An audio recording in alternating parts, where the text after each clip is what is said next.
మొదటి యోహాను రాసిన పత్రిక 4వ అధ్యాయము 4వ వాక్యము.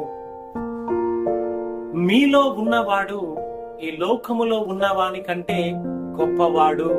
ఆమేన్.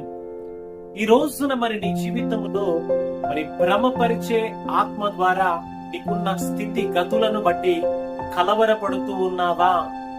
అయితే దేవాది దేవుడు నీతోనే మాట్లాడుతూ ఉన్నాడు.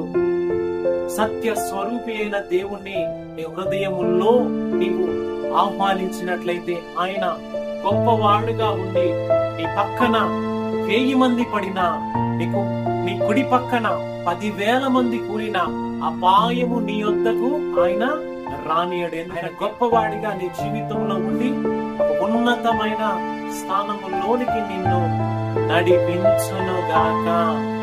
ఆమేన్.